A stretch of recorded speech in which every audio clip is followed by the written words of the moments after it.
الحمد لله رب العالمين والصلاة والسلام على سيد المرسلين أما بعد فأعوذ بالله من الشيطان الرجيم بسم الله الرحمن الرحيم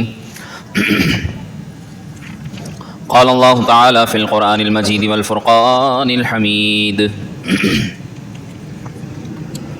ولا ينظر إليهم يوم القيامة صدق الله تعالى مولانا العظيم وبلغنا رسوله النبي الأمين الكريم ونحن على ذلك لمن الشاهدين والشاكرين والحمد لله رب العالمین۔ 7 فروری سن 2025 اور 8 شعبان المعظم 1446 ہجری۔ آج کی گفتگو جس کی تمہید یہ کہ شریعت نے ہمارے لیے ہر چیز کو واضح کیا ہے، ہر برائی کے بارے میں بتایا ہے، ہر اچھائی کے بارے میں سمجھایا ہے، اور ہمیں ہر برائی اور اچھائی کا انجام بھی ذکر فرما کر آگاہ کر دیا ہے، متنبہ کر دیا ہے۔ جو شخص اس انجام کو سمجھ لے گا اچھائی کے اور برائی کے، تو پھر وہ جو کرنے والے کام ہوں گے وہ کرے گا، اور جن کاموں سے خود بچنا ہوگا نہ صرف خود بچے گا بلکہ اپنے متعلقین کو بھی بچائے گا۔ اور ایسے واقعات کہ جن کی وجہ سے تکالیف، عذابات آتے ہیں، جو وجہ بنتے ہیں اللہ کے غضب کی، اور یقیناً سبھی جانتے ہیں کہ وہ نافرمانیاں اور گناہ ہیں۔ آنے والے جمعرات کے دن اور جمعے کی درمیانی شب براءت 15ویں شب ہوگی 1446 ہجری کی، اور یہ وہ رات ہے کہ جو ایک دستک ہے اور ایسے لوگوں کے لیے تنبیہ ہے، موقع ہے، سنہری چانس ہوتا ہے، ایک اپرچونٹی ہوتی ہے کہ جو لوگ اپنے نفس کے پھندے میں پھنس کر گورک دھندے میں لگ گئے اور وہ اپنی نفسانی خواہشات کے پیچھے لگنے کی وجہ سے اپنی زندگی کو گویا کے ضائع کر بیٹھے، انہیں ہر سال یہ رات گویا کے موقع دیتی ہے کہ یہ اپنے رب کو منائیں اور سدھر جائیں اور سب کچھ چھوڑ کر ایک نئی زندگی کا آغاز کریں۔ اس رات اللہ رب العالمین گناہ گاروں کو خوب بخشتا ہے۔ سیدتنا عائشہ صدیقہ رضی اللہ تعالیٰ عنہ سے روایت ہے، فرماتی ہیں میں نے ایک بار رسول اللہ صلی اللہ علیہ وسلم کو آنکھ میری کھلی تو اچانک غائب پایا۔ میں اٹھی اور رسول اللہ صلی اللہ علیہ وسلم کو تلاشنے نکلی تو دیکھا کہ آپ صلی اللہ علیہ وسلم جنت البقیع جو آپ کے حجرہ اقدس کے سامنے ہی تھا، وہاں کھڑے ہیں اور دعائیں مانگ رہے ہیں، استغفار کر رہے ہیں۔ جب آپ صلی اللہ علیہ وآلہ وسلم پلٹے تو میں نے پوچھا تو آپ صلی اللہ علیہ وسلم نے ارشاد فرمایا آج 15ویں شب ہے، شب براءت ہے، اور اس رات اللہ تبارک و تعالی اتنے سارے گناہ گاروں کو بخشتا ہے جتنے قبیلہ بنی کلب کی بکریوں کے بال، بلکہ اس سے بھی زیادہ۔ عرب کا ایک قبیلہ تھا بنی کلب جو بہت بڑی تعداد میں بکریاں پالتے تھے، تو گویا کہ اشارہ دینے کے لیے کہ اس کثرت سے ان بکریوں کے اوپر جتنے بال ہیں اس سے زیادہ گناہ گاروں کی اس رات بخشش کر دی جاتی ہے۔ اندازہ لگائیے کتنے سارے بال ہوں گے، ایک انسان کے سر پر ہزاروں لاکھوں بال ہو سکتے ہیں، جسم پر ملا کر نہ جانے کتنے بال جنہیں ہم شمار بھی نہیں کر سکتے۔ اشارہ مراد ہے کثرت کی طرف کہ اتنے سارے گناہ گار بخشے جاتے ہیں۔ ساتھ فرمایا لیکن یہ عظیم رات ایسی رات ہے کہ جس میں کتنے لوگ تو جہنم سے آزاد کر دیے جاتے ہیں، لیکن کچھ ایسے بھی ہیں کہ اللہ تعالیٰ ان کی طرف رحمت کی نظر نہیں فرماتا، ایسے بد نصیب بھی ہیں، ایسے محروم بدبخت لوگ بھی ہیں۔ پھر آپ صلی اللہ علیہ وسلم نے ایک ایک کر کے وہ 6 لوگ گنوائے جنہیں آج کی گفتگو میں آپ سنیں گے کہ ہم فیصلہ کریں کہ کہیں ہم بھی ان لوگوں میں سے نہ ہوں اور ہم اس رات کو اپنے لیے بخشش کا ذریعہ بنا لیں، اور آخر کب تک اپنے آپ کو صحیح نہیں کریں گے۔ کتنی زندگی گزر گئی، سبھی اگر سوچیں اور یہ سمجھ لیں کہ آگے میری زندگی کا کچھ پتہ نہیں ہے۔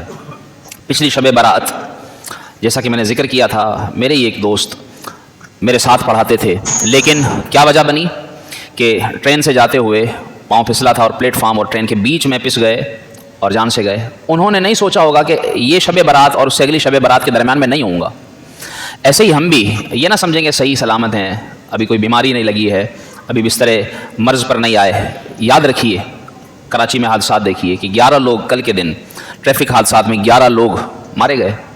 ان کو کیا پتا تھا کہ یہ شب برات نصیب نہیں ہوگی, پچھلی شب برات میں ان کی موت لکھ دی گئی تھی.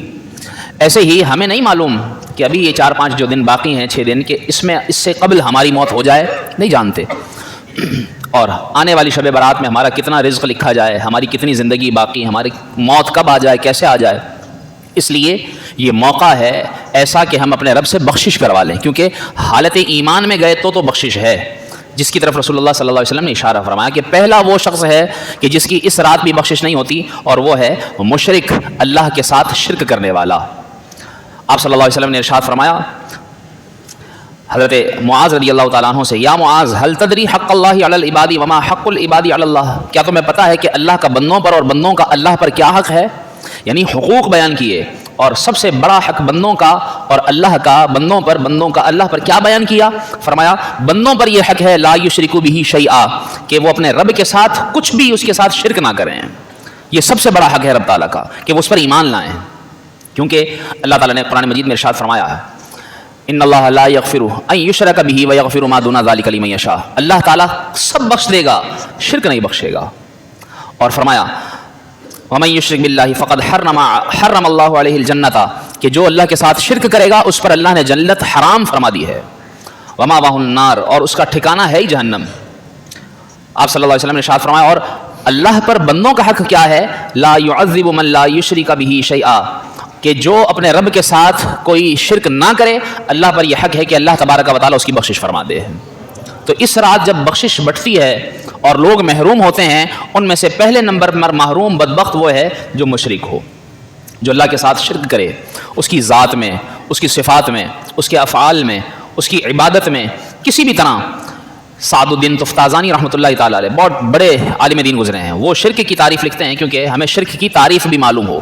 اب یہ چونکہ ایک ایسی تعریف ہے, ایسا موضوع ہے کہ جس کو جتنا بیان کیا جائے سمجھا جائے کم ہے, لیکن کم از کم ہم اتنا جان لیں جو ضروری ہے کہ مشرک کی بخشش نہیں. اور مشرک کون ہے, جو اللہ تبارک و تعالیٰ کے سوا کسی اور کو واجب الوجود, اب یہ ایک مکمل اصطلاح ہے کہ اللہ کے سوا کسی کو واجب الوجود سمجھ کر اس کو الوہیت میں یا اللہ کی عبادت میں کسی بھی طرح سے حقدار سمجھے, لائق سمجھے, قابل سمجھے, ممکن سمجھے, ایسا شخص مشرک ہے کہ جو اللہ کے ساتھ کسی کو بھی ملا دے اس کے خدا ہونے میں, اس کے ساتھ عبادت کے لیے حقدار ہونے میں.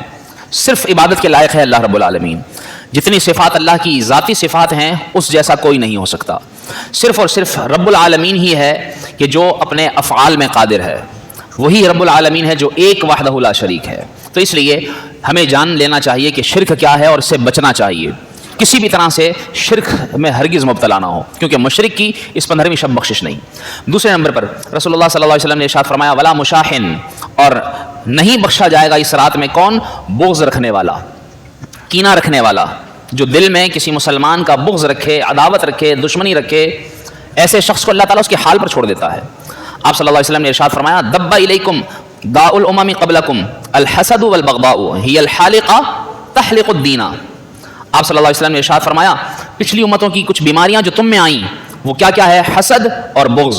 فرمایا میں نہیں کہتا کہ یہ بالوں کو مونڈ دیتی ہے, بلکہ یہ دین کو ہی ختم کر دیتی ہے, سرے سے نکال دینا, جڑ سے صاف کر دینا. بغض اور حسد یہ دین کو تباہ کر دیتی ہے. آپ صلی اللہ علیہ وسلم نے ارشاد فرمایا قسم ہے مجھے اس ذات کی جس کے قبضہ قدرت میں میری جان ہے. فرمایا تم جنت میں داخل نہیں ہو سکتے حتیٰ کہ تم ایمان نہ لاؤ, مومن نہ بن جاؤ. اور فرمایا مومن کب بنو گے, فرمایا حتیٰ تحابو, کہ تم اپنے دلوں سے اپنے مسلمان بھائی کا کینہ بغض یہ ختم کر دو اور اپنے مسلمان بھائی سے محبت کرنے لگ جاؤ, جب جا کے تم مومن بنو گے. اس سے پہلے مومن نہیں ہوگے, اور مومن نہیں ہوگے تو جنت میں نہیں جا سکتے. تو معلوم ہوا کہ مسلمان اپنے دل میں کسی کی برائی نہ رکھے, کوئی بغض کینہ نہ رکھے. آپ صلی اللہ علیہ وسلم صحابہ کے درمیان تشریف فرما ہے. آپ صلی اللہ علیہ وسلم نے فرمایا ابھی ایک شخص آئے گا, کسی نے جنتی کو زمین پر دیکھنا ہے تو دیکھنا. ایک صحابی تشریف لائے, ہاتھ میں جوتے اٹھائے ہوئے ہیں اور داڑھی سے وضو کا پانی ٹپک رہا ہے. آپ صلی اللہ علیہ وسلم کے فرمانے پر صحابہ نے ان کو دیکھا. اگلا دن پھر آپ صلی اللہ علیہ وسلم نے یہی کہا کہ اب جنتی ایک آئے گا, اگر دیکھنا ہے تو دیکھنا. وہی شخص اسی طرح پھر آیا. تیسرے دن یہی الفاظ آپ صلی اللہ علیہ وسلم نے ارشاد فرمائے. صحابہ کہنے لگے کہ کتنا خوش نصیب ہے, 3 دن سے اس کا جنتی ہونا رسول اللہ صلی اللہ علیہ وسلم بیان فرما رہے ہیں. حضرت عبداللہ بن عمر بن عاص رضی اللہ عنہ فرماتے ہیں کہ میں نے سوچا ذرا ان سے پوچھو تو صحیح کرتے کیا ہیں. آج تو ہم لوگ غور یہ کرتے ہیں کہ یہ جاتا کہاں ہے, یہ کماتا کہاں سے ہے, یہ کھاتا کہاں سے ہے, ان کا کیا طرز تھا, یہ دیکھتے تھے کہ کرتے کیا ہیں, عبادت کون سی ایسی ہے جس کی وجہ سے جنتی ہو گئے ہیں. ہم یہ دیکھیں یہ امیر کیسے ہو گیا, یہ ذرا پتہ چلائیں. ہم یہ دیکھتے ہیں کہ اس کا گھر ایسا عالی شان کیسے ہو گیا ہے. ہماری عادتیں یہ ہیں. اور ان صحابہ کا طریقہ کہتے ہیں کہ میں ان کے پیچھے پیچھے گیا, کوئی وجہ بتائی اور عرض کیا, وہ انصاری صحابی کہ آپ کے ساتھ کچھ دن رہنا چاہتا ہوں. انہوں نے بھی اجازت دے دی. 3 دن ان کے ساتھ گزارے. 3 دن کے بعد آخر کار جانے لگے تو پوچھا, بتایا کہ آپ ایسا کون سا عمل کرتے ہیں کہ رسول اللہ صلی اللہ علیہ وسلم نے آپ کے بارے میں 3 دن آپ کا جنتی ہونا بیان فرمایا. کہنے لگے میں نے تو بس یہی دیکھا ہے کہ رات کو جب بھی کروٹ پلٹتے تھے تو اللہ کا ذکر کرتے تھے اور صبح فجر کے لیے اٹھ جاتے تھے, اور کوئی خاص عمل دیکھا نہیں. کہنے لگے بس یہی ہے. جانے لگے تو پیچھے سے آواز دی, کہنے لگے ہاں ایک بات ہے جو میرے اندر ہے, شاید یہ وجہ ہو. تو بتایا وہ بات یہ ہے کہ اللہ تبارک و تعالیٰ کی قسم کہ میرا دل کسی بھی مسلمان کے بغض سے پاک ہے. حضرت عمرو بن عاص کہتے ہیں ہاں بھائی یہی تو وجہ ہے کہ جس کی وجہ سے رسول اللہ نے تمہیں 3 مرتبہ جنتی قرار دیا ہے. اپنا دل صاف رکھنا, اپنا دل بغض سے, کینے سے, عداوت سے پاک رکھنا, یہ بہت ضروری ہے. آج ہمارے درمیان نفرتیں ہیں, آج عصبیت ہے, آج ہمارے درمیان دشمنیاں ہیں. ایک ساتھ کام کرنے والے ہوں تو ان کی ٹانگیں کھینچنا, کسی کو ذلیل کرنے کی پوری کوشش کر کے اپنا پورا زور لگا دینا کہ اس کو کسی طرح میں ذلت کے گڑھے پر لا کھڑا کروں, کیا اسے گرا دوں ذلت میں. ہم آج اپنے دل میں کسی مسلمان کے بارے میں جو کینہ بغض لیے بیٹھے رہتے ہیں کہ اس کو مالی نقصان ہو جائے, اس کا کوئی جانی نقصان ہو جائے, اس کے گھر میں خوشی کیسے آ گئی, اس کی ترقی کیسے ہو گئی, یہ اتنا سکھ میں کیوں ہے, یہ اتنا ہنستا کیوں ہے, یہ اتنا چین سے کیوں ہے, یہ اتنا مزے کیوں لوٹ رہا ہے. آج ہمارے دلوں میں مسلمان, اپنے ہی مسلمان بھائی جن کے ساتھ کوئی رشتہ داری ہونا تو دور کی بات ہے, آج تو رشتہ داروں کو نہیں چھوڑتے, اپنے ہی سگے بہن بھائیوں سے آج لوگ دل میں نفرتیں رکھتے ہیں. ذرا سوچئے تو صحیح. اور اس وجہ سے کیا ہے کہ بغض رکھنے کی وجہ سے اگلی بات جو رسول اللہ صلی اللہ علیہ وسلم نے ارشاد فرمائی کہ جس کا یہ نتیجہ نکلتا ہے کہ جب بغض آتا ہے تو پھر رشتہ داریاں ختم ہوتی ہیں. اور آپ صلی اللہ علیہ وسلم نے ارشاد فرمایا تیسرا وہ شخص ہے کہ جو اس بڑی رات شب براءت میں بخشا نہیں جائے گا, محروم ہوگا بخشش سے, اور وہ ہے جو قطع رحمی کرتا ہے, جو رشتہ داری توڑتا ہے. دل میں بغض آتا ہے اور رشتہ داری توڑ دیتا ہے. آنا جانا ختم, مرنا جینا ختم, لین دین ختم, سلام کرنا ختم, ایک دوسرے کو دیکھتے تک نہیں, منہ پھیر لیتے ہیں. ایک تقریب میں شریک ہو کر بھی ایک دوسرے ٹیبل پر بیٹھا ہے بھائی, دوسرے ٹیبل پر بیٹھا ہے بھائی. افسوس. قطع رحمی کے متعلق رسول اللہ صلی اللہ علیہ وسلم نے ارشاد فرمایا رحم معلقۃ بالعرش, صلہ رحمی یہ عرش پر معلق رہتی ہے اور کہتی ہے من وصلنی وصلہ اللہ, جو مجھے جوڑ کر رکھے گا اللہ رب العالمین اسے جوڑ کر رکھے گا, اور جو مجھے توڑ دے گا, مجھے مٹا دے گا, مجھے کاٹ دے گا, اللہ تعالیٰ اس کو جڑ سے اکھاڑ پھینکے گا. کتنے لوگ آج دیکھیے کہ قطع رحمی کے شکار ہیں, آپس میں بہنوں کی نہیں بنتی, آپس میں بھائیوں کی نہیں بنتی, وجوہات کوئی بھی ہوں, کیا ایک دوسروں کے قتل کر رکھے ہیں, جانیں لے رکھی ہیں, خون کیا ہوا ہے, بس کیا اتنی بڑی وجہ ہے؟ نہیں, چھوٹی موٹی وجہ, میں نے بلایا تھا وہ آیا نہیں, میرے گھر میں بیمار تھا مجھے دیکھنے نہیں آیا, مجھے ضرورت تھی میری ضرورت میں کام نہیں آیا, بس یہ وجہ ہے, رشتہ ختم. مسلمان کو قطع رحمی سے بچنا چاہیے. سیدتنا اسماء بنت ابی بکر رضی اللہ تعالیٰ عنہ, حضرت ابوبکر صدیق کی بیٹی, حضرت عائشہ کی بڑی بہن, وہ کہتی ہیں رسول اللہ صلی اللہ علیہ وسلم سے صلح حدیبیہ کے موقع پر جب کچھ مشرکین مکے سے آئے, علماء فرماتے ہیں کہ آپ نے عرض کیا یا رسول اللہ میری والدہ بھی آئی ہیں اور وہ حالت شرک میں ہیں, ابھی ایمان کی طرف نہیں آنا چاہتی, تو کیا میں ان کے ساتھ صلہ رحمی کروں؟ تو آپ صلی اللہ علیہ وسلم نے ارشاد فرمایا ماں ہے تمہاری صلیحہ, اس کے ساتھ بھی تمہیں صلہ رحمی کرنی چاہیے, مشرکہ کے ساتھ بھی. تو ہمارا اسلام کفار کے ساتھ بھی اگر رشتہ داری ہے, یعنی ماں باپ اگر کافر بھی ہیں, ان کے ساتھ بھی صلہ رحمی کا حکم ہے. اگر کسی کو برکت چاہیے رزق میں, صلہ رحمی کیجیے. برکت چاہیے عمر میں, عمر بڑھے, صلہ رحمی کیجیے. عمر بڑھتی ہے, رحمتیں نازل ہوتی ہیں, جہنم سے خلاصی کا سبب ہے اور حتیٰ کہ جنت میں داخلے کا سبب ہے. مسلمان کو چاہیے کہ یہ صلہ رحمی سے کام لے, دل سے بغض نکال دے, نفرت, حسد, عداوت, دشمنی سب ختم کرے. اور آپ صلی اللہ علیہ وسلم نے اسی لیے ارشاد فرمایا کہ اس رات جو ایک اور چوتھے نمبر پر کہ جو اپنے والدین کا نافرمان ہو, ایسا شخص بھی نہیں بخشا جائے گا جو ماں باپ کی نافرمانی کرے. آپ صلی اللہ علیہ وآلہ وسلم نے فرمایا الا انبئکم باکبر الکبائر, کیا میں تمہیں سب سے بڑے کبیرہ گناہ کے بارے میں نہ بتاؤں؟ اور پھر آپ صلی اللہ علیہ وسلم نے ارشاد فرمایا اشراک, شرک کرنا. دوسرے نمبر پر عقوق الوالدین, والدین کی نافرمانی کرنا. آج والدین کی نافرمانی کتنی عام ہے, پورا ایک الگ موضوع ہے, لیکن اتنا ضرور یاد رکھیے آپ صلی اللہ علیہ وسلم نے ارشاد فرمایا ہما جنتک و نارک, یہ ماں باپ تیرے, یہی تیری جنت ہیں, یہی تیری دوزخ ہیں. اگر ان کو راضی کر دیا تو جنتی, ان کو ناراض کر دیا تو یہ تیرے لیے جہنم کا جانے کا سبب بن جائیں گے. انہیں ناراض نہ کرنا. آج لوگ والدین کی بھی نافرمانی میں کثرت سے مبتلا ہیں, نہیں سنتے ماں باپ کی, نہیں مانتے ماں باپ کی, انہیں کوئی اہمیت نہیں دیتے, انہیں عزت نہیں دیتے, ان کے ساتھ اچھا سلوک نہیں کرتے. اور اس کے متعلق تو کتابوں کے اندر احادیث بھری پڑی ہیں, جو